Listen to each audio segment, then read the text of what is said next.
अगर आप हामला हैं तो ये खुराक आपने सहरी और अफ्तारी में हरगिज़ इस्तेमाल नहीं करनी, बिकॉज़ ना सिर्फ आपके लिए बल्कि आपके बच्चे के लिए भी मुज़र सेहत है। मैं हूँ डॉक्टर सादिया मुमताज़ और आप देख रहे हैं गायनी टॉक्स। हमारी रमज़ान सीरीज़ की ये एक और one of the most important videos है, जिसमें हम जैसा कि मैंने पहले टॉपिक में बताया है कि जानने वाले हैं कि कौन से फूड्स आपने नहीं लेने। अब ये तो हम अब तक डिसाइड कर चुके हैं और आप भी देख चुके हैं कि कौन सी ख़वातीन हैं जो रोज़ा रख सकती हैं, कौन सी हैं जो नहीं रख सकती, सहरी और अफ्तारी में आपने क्या लेना है। अब शुरू करते हैं उन फूड्स के बारे में जो कि आपने बिल्कुल नहीं लेने, आपने उसको टैबू समझना है। स्टार्ट करते हैं अपनी सहरी की डाइट से। अक्सर हमारे यहाँ जैसे सहरी में जो रात में बना हुआ सालन है वो इस्तेमाल किया जाता है चपाती या पराठे के साथ।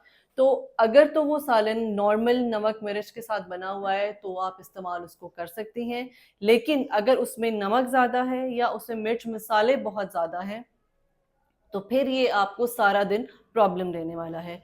एक तो आपको डाइजेशन इससे प्रॉपर नहीं होगी, दूसरा मतली जो बोझलपन है वो रहेगा, एसिडिटी रहेगी और आपके मैदे में जलन और तेज़ाबियत रह सकती है और साथ ही आपको दर्द भी हो सकता है। ज़ाहिर है जब आपका जो खाना है वो प्रॉपर्ली हज़म नहीं होगा तो आपकी तबीयत में एक भारीपन रहेगा। तो कोशिश करें कि सहरी जो है उसमें लाइट करें। लाइट से मेरी मुराद हरगिज़ ये नहीं है कि आप कुछ भी ना लें। आप सालन ले सकती हैं लेकिन कम चिकनाई और कम मसाले वाला। साथ ही मैंने देखा है कि बहुत सी ख़वातीन जो हैं दूध ले लेती हैं सहरी में। तो मैं आपसे रिक्वेस्ट करूँगी कि 1 ग्लास दूध जो है उसको डाइजेस्ट होने के लिए 6 घंटे चाहिए होते हैं। और अगर आप हामला हैं तो इतनी देर अगर कोई खाना, कोई फूड आपके स्टमक में ऑल बाय इटसेल्फ रहेगा तो आपकी जो एक तो डाइजेशन तो स्लो है, आपकी तबीयत बहुत उससे ख़राब होगी और बहुत ज़्यादा आपको तेज़ाबियत और बोझलपन रहेगा। सो सहरी में बेहतर तो ये है कि आप लस्सी और कच्ची लस्सी का इस्तेमाल करें, दूध का इस्तेमाल ना करें। साथ ही साथ इन सब चीज़ों के साथ मिर्च मसालेदार खानों के साथ अगर आप तेज़ पत्ती वाली चाय पी लेती हैं, तो फिर तो आप समझें कि आपने अपने लिए खुद एक बहुत ही मुश्किल सिचुएशन क्रिएट कर दी है। चाय से ना सिर्फ एसिडिटी होती है बल्कि ये एक चाय डायूरेटिक है। डायूरेटिक से मुराद ये है कि आपको बहुत ज़्यादा यूरिन आएगा। तो जितना पानी, जितने फ्लूइड्स आपने अपनी सहरी में लिए हैं तेज़ पत्ती चाय लेने से वो आपके फ्लूइड्स जो हैं वो थ्रू यूरिन निकल जाते हैं। सो आप भी डिहाइड्रेशन की स्टेट में आ जाती हैं और आपके बच्चे को भी पानी कम से कम मिलता है। सो चाय आप ले सकती हैं लेकिन कोशिश करें कि तेज़ पत्ती ना हो और बहुत थोड़ी अमाउंट में चाय लें। अब आते हैं अफ्तारी पे। बेसिकली रमज़ान में जो है अफ्तारी हमारा एक मेन मील कंसिडर किया जाता है और हर घर में अफ्तारी में मैंने देखा है कि असर की नमाज़ के बाद जो है सारी ख़वातीन जो है वो किचन में चली जाती हैं और बहुत इह्तमाम किया जाता है अफ्तारी का, जिसमें बहुत ज़्यादा फ्राइंग जो चीज़ें हैं उन पे ज़्यादा ज़ोर दिया जाता है, जिनमें समोसे, पकोड़े, कचौरियाँ, सब्ज़ी वाले रोल, चिकन वाले रोल, बल्कि इन सब चीज़ों का नाम लेते ही मेरे मुँह में इस वक़्त पानी आ रहा है। लेकिन आपके लिए शायद ये कोई बहुत अच्छी खबर ना हो कि अगर आप हामला हैं, तो ये सब चीज़ें आपने अवॉइड करनी है। और क्यों अवॉइड करनी है? कि एक तो इनमें चिकनाई बहुत ज़्यादा है, दूसरा डेफ़िनेटली इसके अंदर जो स्पाइसेस का जो अमाउंट है वो एक रेगुलर फूड से ज़्यादा होता है। तो ना सिर्फ आपकी तबीयत को ख़राब करेंगी, बल्कि आपका जो है वेट गेन बहुत ज़्यादा हो सकता है and particularly with all the fried food. मैं अपनी रमज़ान सीरीज़ में सुपर अफ्तारी डाइट पे एक वीडियो कर चुकी हूँ, जो कि आपको रिसेंटली कल या परसों में वो मिल जाएगी। आप प्लीज़ अगर आपने वो वीडियो नहीं देखी, तो उसको ज़रूर जाके वॉच कीजिए और मज़े-मज़े की अफ्तारी करें और इन सब चीज़ों से आपने परहेज़ करना है। नेक्स्ट ये है कि जो ड्रिंक्स हमारे यहाँ बहुत ज़्यादा इस्तेमाल की जाती हैं, उनमें 2 तो बहुत ही मशहूर हैं, जिनमें एक है रूह अफ़ज़ा और एक है दूध सोडा। रूह अफ़ज़ा के बारे में थोड़ा-सा मैं आपको लिबर्टी दे सकती हूँ कि आप 1 या 2 ग्लास जो है वो रूह अफ़ज़ा पी सकते हैं, लेकिन ये भी वो ख़वातीन जो डायबिटिक नहीं हैं या जिनकी हिस्ट्री नहीं है ड्यूरिंग प्रेगनेंसी शुगर होने की और वो अपने जो डाइट है उसमें शुगर कंट्रोल के बारे में उनको एडवाइस की गई है। लेकिन दूध सोडा तो हर ना सिर्फ़ हामला ख़ातून बल्कि मैं एडवाइस करूँगी कि जो भी रोज़ेदार हैं, जब वो रोज़ा इफ्तार करते हैं तो प्लीज़ दूध सोडा ना लें। बिकॉज़ ये एक कॉन्सेप्ट ज़रूर है कि इससे आपके अंदर दूध भी आ रहा है और सोडा से जो है वो आपने जो इफ्तार में बहुत ढेर सारा कुछ खा लिया है, उसकी डाइजेशन हो जाती है। तो it is a total wrong myth.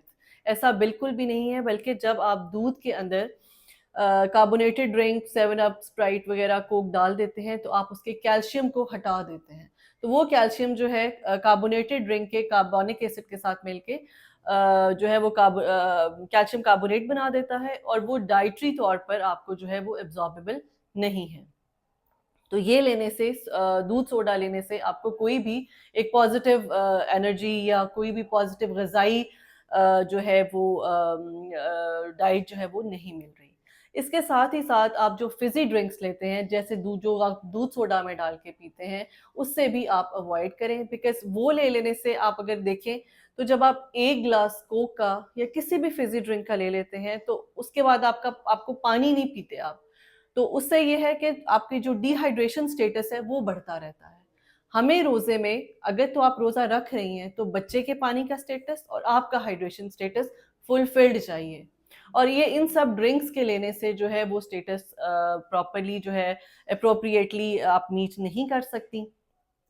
जो जितना बेस्ट जो है पानी और फ्लेवर्ड ड्रिंक्स भी मैं ऑलरेडी बता चुकी हूँ, बल्कि ड्रिंक्स पे मैं एक बहुत डिटेल से आगे वीडियो करने वाली हूँ, उसको आप ज़रूर देखिएगा।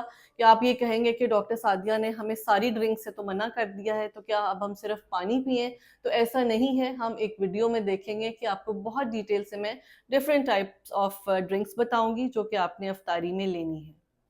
उसके अलावा एक और जो आखिरी चीज़ जो हम बहुत शौक से पीते हैं वो है चाय। अब बाकी सबके लिए तो चाय एक हद तक ठीक है, लेकिन जो हामला खातून है उसके लिए मैं फिर यही कहूँगी कि अगर आप अफ्तारी में भी एक स्ट्रॉन्ग चाय पी रही हैं तो इसका मतलब है आप अपनी बॉडी को डिहाइड्रेट कर रही हैं, अनलेस कि आप अपना वाटर स्टेटस जो है उसको मेंटेन नहीं कर रही।